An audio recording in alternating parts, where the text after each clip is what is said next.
નમસ્કાર ગુજરાત. આજે આપણે જોઈશું 20 માર્ચ 2024નું મોસ્ટ ઇમ્પોર્ટન્ટ કરંટ અફેર. તે પહેલાં ચેનલ ઉપર નવા હોય તો ચેનલને સબસ્ક્રાઇબ કરો. વિડીયો પસંદ આવે તો લાઇક કરો.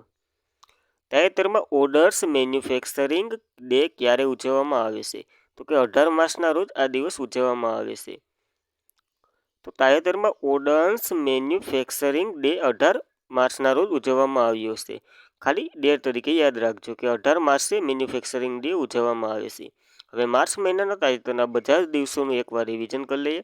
પ્રથમ માસે તો કે શૂન્ય ભેદભાવ દિવસ. પ્રથમ માસે તો કે વિશ્વ સિગ્રામ દિવસ. આ બંને દિવસો ઉજવાય છે. 3 માસે તો કે વિશ્વ વન્યજીવ દિવસ. 3 માસે તો કે વિશ્વ સુનાવણી દિવસ. 4 માસે તો કે રાષ્ટ્રીય સુરક્ષા દિવસ અને વિશ્વ સ્થૂળતા દિવસ. 5 માસે તો કે નિઃશસ્ત્રીકરણ અને બિન પ્રજા જાગૃતિ માટે આંતરરાષ્ટ્રીય દિવસ ઉજવવામાં આવે છે. 7 માસે તો કે જન ઔષધિ દિવસ. 8 માર્ચે તો કે આંતરરાષ્ટ્રીય મહિલા દિવસ. 13 માસે તો કે નો સ્મોકિંગ ડે. 14 માસે તો કે વિશ્વ કિડની દિવસ. 15 માસે તો કે વિશ્વ ગ્રાહક અધિકાર દિવસ.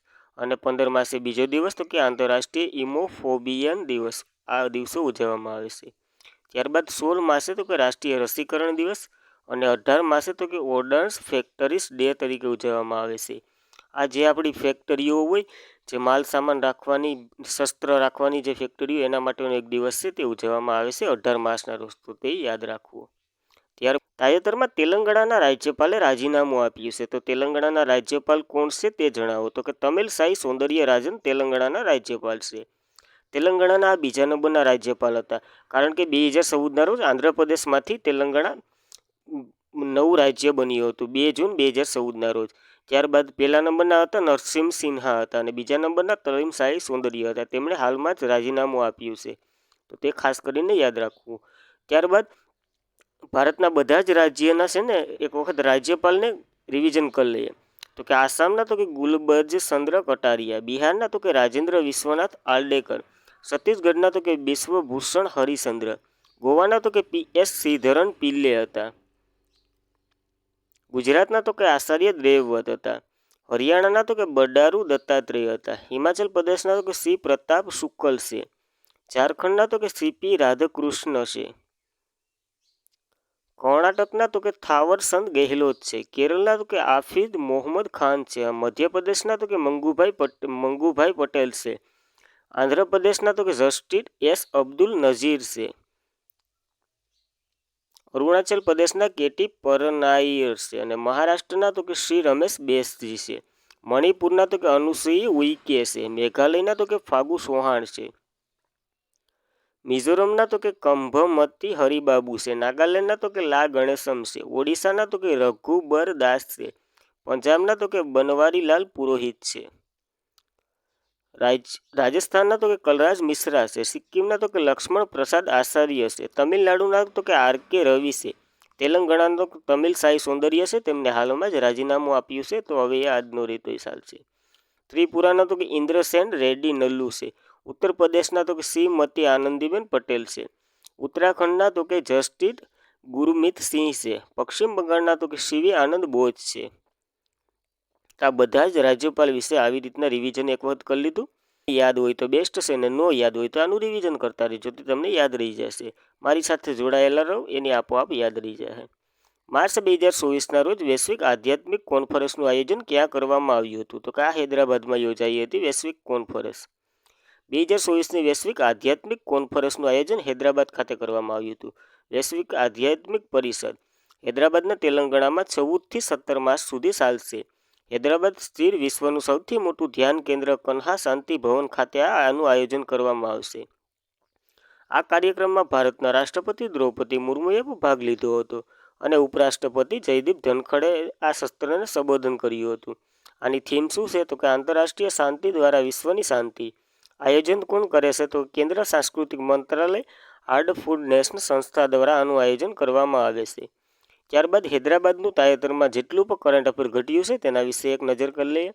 2024માં ભારતમાં ઈ-પિક્ચરની બીજી આવૃત્તિ આયોજન હૈદરાબાદમાં થયું હતું. ભારતનો સૌથી સોલાર સાયકલિંગ ટેક ક્યાં બાંધવામાં આવશે? તો કે હૈદરાબાદમાં. ભારતનું પ્રથમ કૃષિ ડેટા એક્સચેન્જ શરૂ ક્યાં થશે? તો કે હૈદરાબાદમાં. હૈદરાબાદે ગ્રીન સિટી એવોર્ડ મળ્યો હતો. હૈદરાબાદ સૌપ્રથમ 3D પ્રિન્ટિંગ માનવ કોર્નિયા બનાવ્યું હતું. કયા શહેર બાયો એશિયા સમિટ 2023ની 20મી આવૃત્તિ યોજાઈ હતી? તો કે હૈદરાબાદમાં. વિશ્વનું પ્રથમ રિયલ ટાઈમ ગોલ્ડ એટીએમ ક્યાં સ્થાપિત કરવામાં આવ્યું હતું? તો કે હૈદરાબાદમાં. ભારતીય મિલેટ સંશોધન સંસ્થા ક્યાં આવેલી છે? તો કે હૈદરાબાદમાં. ભારતમાં તેમના પ્રકારનું સૌપ્રથમ ફેલો કેમેસ્ટ્રી ટેકનોલોજી હબ ક્યાં સ્થાપિત કરવામાં આવ્યું હતું? તો કે હૈદરાબાદમાં. પૂર્ણ મહિલા માલિકોનું FLO ઔદ્યોગિક પાર્ક તો કે હૈદરાબાદમાં બાંધવામાં આવ્યો હતો. હૈદરાબાદમાં મોદી દ્વારા સ્ટેચ્યુ ઓફ ઇક્વાલિટીનું ઉદ્ઘાટન કરવામાં આવ્યું હતું. આ સંત રામાનુજનની છે 216 ફૂટ ઊંચી પ્રતિમા છે. ભારતનું પ્રથમ ઓપન એર મ્યુઝિયમ તો કે હૈદરાબાદમાં ખુલ્લું મૂકવામાં આવ્યું હતું. હૈદરાબાદ ભારતનું પ્રથમ ટ્રાન્સજેન્ડર સમુદાય ડેસ્ક ખોલનાર પ્રથમ શહેર બન્યું હતું. હૈદરાબાદ કઈ નદી કિનારે આવેલું છે? તો કે મૂસી નદી કિનારે. અને હૈદરાબાદ ભારતમાં સમાવેશ માટે કયું ઓપરેશન હાથ ધરવામાં આવ્યું હતું? તો કે ઓપરેશન પોલો હાથ ધરવામાં આવ્યું હતું. અને તાજેતરમાં ઓપરેશન પોલો એટલે કે હૈદરાબાદનો મુક્તિ દિવસ તરીકે ઉજવવાની જાહેર કરી હતી ગૃહ મંત્રાલય દ્વારા. તો એ તારીખ કઈ હતી તે તમારે કોમેન્ટ કરવાની છે. માર્ચ 2024માં ભારત કયા દેશ વચ્ચે એક્સાઇઝ લેમિટિયર 2024નું આયોજન કરવામાં આવશે? તો કે સેલ્સ અને ભારત વચ્ચે આ કવાયતનું આયોજન થશે. કઈ કવાયત? તો કે ભારત અને સેલ્સ વચ્ચે એક્સાઇઝ લિમિટિયર 2024નું આયોજન થશે. આ 2001થી શરૂ છે અને આનું આયોજન દર વર્ષે સેલ્સમાં થાય છે. લિમિટિયર EX 2024 ભારત અને સેલ્સ વચ્ચે થશે. 10મી આવૃત્તિ છે. 18થી 27 માર્ચ 2024 દરમિયાન ચાલુ છે હાલમાં, જેમાં ભારતીય ગોરખા રાઇફલે ભાગ લીધો હતો. તો હવે સેલ્સ વિશે માહિતી લઈ લઈએ. તો કે સેલ્સની રાજધાની તો કે વિક્ટોરિયા છે. સળંગ તો કે સેલ્સ રૂપિયો છે. અને પ્રમુખ તો કે વેવલ રામકરવર્ણ છે હાલના સેલ્સના. તો આ હવે સેલ્સ વિશે જોઈ ગયા. ત્યારબાદ તાજેતરમાં 2024માં જેટલી પણ કવાયતો યોજાઈ છે તેના વિશે એક નજર કરી લઈએ. તો કે રણ ચક્રવાત ભારત અને UAE વચ્ચે થઈ હતી. રાજસ્થાનમાં તેનું આયોજન થયું હતું. સહયોગી કઝિંગ ભારત અને જાપાન વચ્ચે થઈ હતી. ચેન્નાઈમાં તેમનું આયોજન થયું હતું. અથુથમા કવાયત તો કે ભારત અને થાઇલેન્ડ વચ્ચે થઈ હતી. ચક્રવાત EX તો કે ભારત અને ઇજિપ્ત વચ્ચે થઈ હતી. ઇજિપ્તમાં તેમનું આયોજન થયું હતું. ડેગર ભૂતપૂર્વ તો કે 11મી હતી. ભારત અને કઝાકિસ્તાન વચ્ચે આયોજન થયું હતું. એમપીના બખલોલમાં તેમનું આયોજન થયું હતું. એસપીના બખલોલમાં એટલે કે હિમાચલ પ્રદેશના બખલોલમાં. સ્ટેફાર્ડ ડિફેન્સ 2024 તો કે નાટોના સભ્ય વચ્ચે થાય છે. ડેઝર્ટ નાઇટ ભૂતપૂર્વ તો કે ભારત ફ્રાન્સ અને UAE વચ્ચે થાય છે. અરબ સમુદ્રમાં તેનું આયોજન થયું હતું. હંમેશા તાનસીનનો કવાયત કરો તો કે ભારત અને સાઉદી અરેબિયા વચ્ચે થાય છે. રાજસ્થાનમાં તેનું આયોજન થયું હતું. હવા શક્તિ તો કે IVF વચ્ચે થાય છે અને પોખરણ રાજસ્થાનમાં તેમનું આયોજન થયું હતું. મિલન ભૂતપૂર્વ તો કે ભારતીય નૌકાદળ વચ્ચે થાય છે. વિશાખાપટ્ટનમમાં તેમનું આયોજન થયું હતું. ભૂતપૂર્વ તો ભારતીય માલદીવ અને શ્રીલંકા વચ્ચે થાય છે. માલદીવમાં તેનું આયોજન થયું હતું. સમુદ્ર લક્ષ્મણ ભારતીય અને મલેશિયા વચ્ચે થાય છે. વિશાખાપટ્ટનમમાં તેમનું આયોજન થયું હતું. અને સી ડિફેન્સ ભૂતપૂર્વ તો કે ભારત અને US વચ્ચે થાય છે. પ્લોટ બેર આંદામાન નિકોબારની જે કેપિટલ છે ત્યાં તેનું આયોજન થયું હતું.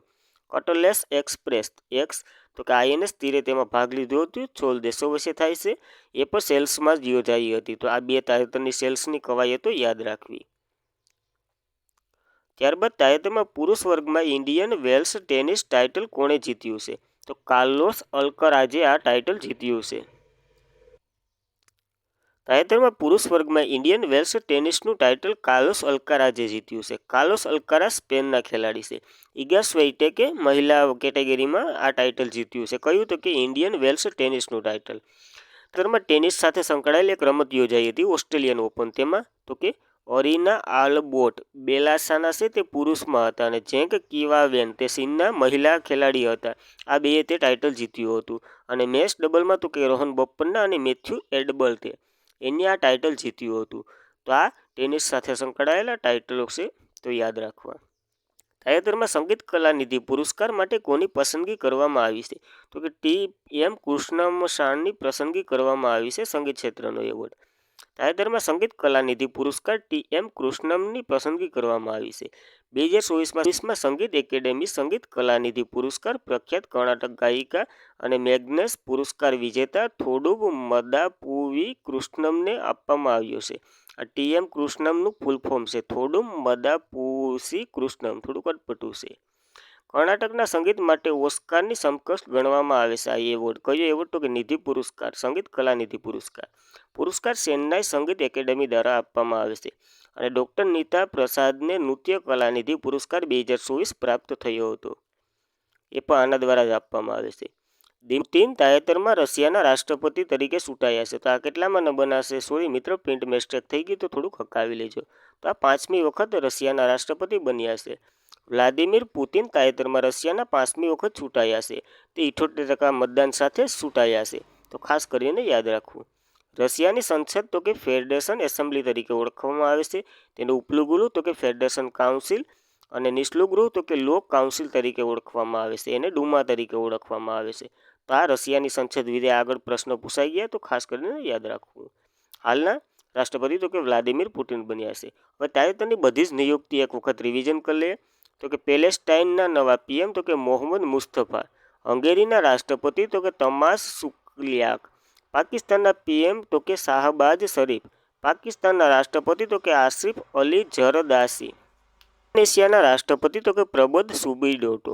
યમનના વડાપ્રધાન અહેમદ અવર બિન અલ સાલ્વાડોરના રાષ્ટ્રપતિ નાયબ બુકેલે. અને કઝાકિસ્તાનના પીએમ તો કે ઓલજાસ બેટનોવે. ફિનલેન્ડના રાષ્ટ્રપતિ તો કે એલેક્ઝાન્ડર સ્ટબ. કોમોરોસીના પ્રમુખ તો કે અજની અશોમની. ગ્વાટેલરના નવા પ્રમુખ તો કે બોર્ડોડ એવેરલો. તાઇવાનના રાષ્ટ્રપતિ તો કે તાઇસિંગ તે. ફ્રાન્સના સૌથી યુવા અને પ્રથમ ગે વડાપ્રધાન તો કે ગેબિયન એટેલ. ચાંડના પીએમ તો કે ચક્સેના માસરા. ડેમોક્રેટિક રિપબ્લિક કોંગો ઓફના પ્રમુખ તો કે ફેલિક્સન તિનસેડી.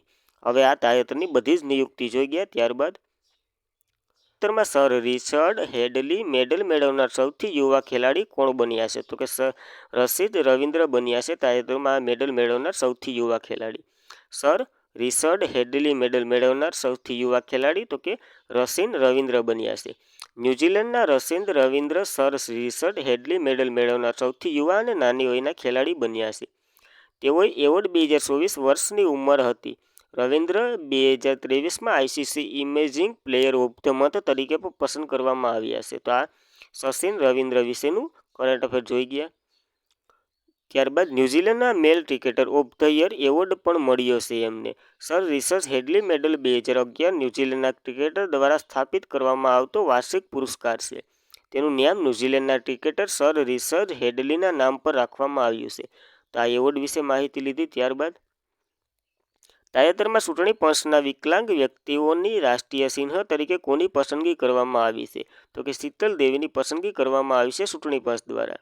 તાજેતરમાં ચૂંટણી પંચના વિકલાંગ વ્યક્તિઓને રાષ્ટ્રીય ચિહ્ન તરીકે શીતલ દેવીની પસંદગી કરવામાં આવી છે. શીતલ દેવી કોણ છે? તો કે પેરા આર્ચરી છે, એટલે કે તીરંદાજી છે. તેમને અર્જુન એવોર્ડ તાજેતરમાં મળ્યો હતો, ત્યારે આપણે ચર્ચા કરી હતી. એશિયન એવોર્ડમાં શ્રેષ્ઠ યંગ એથ્લેટ હતા. તેમણે ચોથી એશિયન પેરા ગેમ્સમાં ગોલ્ડ મેડલ જીત્યો હતો. તો ખાસ કરીને યાદ રાખવું. હવે ઇલેક્શન કમિશન ઓફ ઇન્ડિયાની વાત કરીએ તો તે ભાગ XVમાં કલમ 324થી કલમ 329માં તેની ઉલ્લેખ છે. 25 જાન્યુઆરી 1950ના રોજ તેમની રચના કરવામાં આવી છે. ઇલેક્શન કમિશન હાલના કોણ છે? તો કે રાજીવ કુમાર છે 25મા નંબરના. અને પહેલા કોણ હતા? તો કે સુકુમાર સેન હતા. પ્રથમ મહિલા તો કે VS રમાદાની હતી. અને બીજા 2 કમિશનરોની તાજેતરમાં નિમણૂક કરવામાં આવી છે. તેમાં તો કે જ્ઞાનેશ કુમાર અને સુખબીર સિંહ સિંધુ છે. હવે ગરુડ એપ, સી વિજિલન્સ એપ અને ઇકોન્સ રેસ એપ તાજેતરમાં ઇલેક્શન કમિશન ઓફ ઇન્ડિયાએ બહાર પાડી હતી. ત્યારબાદ દેશનું પ્રથમ ઓઇલ પામ પ્રોસેસિંગ યુનિટ તાજેતરમાં ક્યાં સ્થાપિત થશે? તો કે અરુણાચલ પ્રદેશમાં આ સ્થાપિત થશે. દેશનું પ્રથમ ઓઇલ પામ પ્રોસેસિંગ યુનિટ તાજેતરમાં અરુણાચલ પ્રદેશમાં બનશે. આ દેશનું પ્રથમ સંકલિત તેલ માપ પ્રોસેસિંગ યુનિટ છે. માં શરૂ થશે અરુણાચલ પ્રદેશના પ્રથમ દિબાંગ વેલી જિલ્લામાં શરૂ થશે. આ ખાસ કરીને અંડર ડિટેલમાં પ્રશ્ન નાખવો હોય તો દિબાંગ વેલી જિલ્લામાં કઈ કંપની શરૂ કરશે? તો 3F ઓઇલ પામ કંપની આનું શરૂઆત કરશે અરુણાચલ પ્રદેશમાં. ભારત સરકારે ઓગસ્ટ 2021ના રોજ national Indian oil mission of પામની શરૂઆત કરી હતી. આ એના અંતર્ગત આ નાખવામાં આવ્યું છે. આ મિશનનો હેતુ તેલ માપન ખેતી વધારવા માટે અને 2025-26 સુધી ફૂડ પામ ઓઇલનું ઉત્પાદન 11.20 લાખ ટન સુધી વધારવાનું છે. હવે અરુણાચલ પ્રદેશ ચર્ચામાં રહ્યું છે, તો તેના વિશે માહિતી લઈ લે. અરુણાચલ પ્રદેશની રાજધાની તો કે ઈટાનગર છે. સીએમ તો કે પેમા ખાંડુ છે અને રાજ્યપાલ તો કે કેવલ્ય ત્રિકમ પિનારાય છે. અરુણાચલ પ્રદેશનું જીકે જોઈ લે, કરંટ અફેર જોઈ લે તો કે ભારત કયા રાજ્યમાં સૌથી પહેલો સૂર્યોદય થાય છે તો કે અરુણાચલ પ્રદેશમાં. તેના પાસો તો કે બોમડીલા, દિરકુ, દિહાંગ અને પોંગયાંગ ચાપ છે. 37મો જિલ્લો તરીકે બિસોમ બન્યો હતો અને 24મો જિલ્લો તરીકે બનનાર તો કે કિપાયોન છે. ગોસર કોસ ફેસ્ટિવલ, સોંગાલા ફેસ્ટિવલ, સિયાંગ રિવર ફેસ્ટિવલ વગેરે અરુણાચલ પ્રદેશમાં યોજાય છે. પાકે યાંગ હોર્નબિલ ફેસ્ટિવલ, સાસી સરાય ફેસ્ટિવલ આ પણ ત્યાં જ યોજાય છે. વાંસો, લાકડી હસ્તકલા, કેડીર, આદુ, ચાક, સુપીન, ખતરી, સોખા વગેરેને તાજેતરમાં ટાંગસી કપડાં વગેરેને જીઆઈ ટેગ મળ્યો હતો. મુખ્યમંત્રી સમ કલ્યાણ યોજના અરુણાચલ પ્રદેશની છે. દેશનું પ્રથમ માછલી સંગ્રહાલય અરુણાચલ પ્રદેશમાં બનાવવામાં આવશે. એમપી લશ્કરી સ્ટેશનનું નામ દેશના પ્રથમ સીડી બિપિન રાવતના નામ ઉપર રાખવામાં આવ્યું છે. સેફોર્ડ એ હિન્દ એમપીનું રાજ્ય બર્ડફાલ છે. 100% ઘરગથ્થુ નળના પાણીની જોડાણ પ્રાપ્ત કરનાર પ્રથમ પૂર્વોત્તરનું રાજ્ય છે. હવે મિત્રો ઓનલાઈનર સ્વરૂપે કરંટ અફેર જોઈ લે તે પહેલાં ચેનલ ઉપર નવા હોય તો ચેનલને સબસ્ક્રાઈબ કરો, વિડીયોને લાઇક કરો અને તમારા મિત્રો સુધી શેર કરો. ભારતની પ્રથમ આયુર્વેદિક સ્ટેશન સોમમાં નવી દિલ્હીમાં શરૂ થશે. કાશ્મીર શ્રીનગર પ્રથમ વખત ફોર્મ્યુલા 4 રેસનું આયોજન કરી રહ્યું છે. ભારત અને યુએસ દ્વિપક્ષીય માનવવાદી સહાયક અને આપત્તિ રાહત કવાયત ટાઇગર ટામ્સ 2024નું આયોજન થયું. ચક્રવાત મેગને ઉત્તર ઓસ્ટ્રેલિયાના તબાહી મચાવી હતી. ગયાએ ભારતીય નિર્મિત ડેનિયસ એરક્રાફ્ટ 228 ખરીદવા માટે કરાર પર હસ્તાક્ષર કર્યા. સ્વિસ સંસ્થા આઈક્યુ એર અનુસાર નવી દિલ્હી સતત ચોથી વખત વિશ્વની સૌથી પ્રદૂષિત રાજધાની રહી. આંતરિક સુખ દિવસ 2024 આજે ઉજવવામાં આવે છે સમગ્ર વિશ્વમાં, એટલે કે 20/3/2024ના રોજ ઉજવવામાં આવશે. Happiness day. મંગળ પર માઉન્ટ એવરેસ્ટ કરતાં ઊંચો વિશાળ જ્વાળામુખી નોક્ટિસનું શોધ થઈ. Thank you for watching this video. જય હિન્દ વિદ્યાર્થી મિત્રો.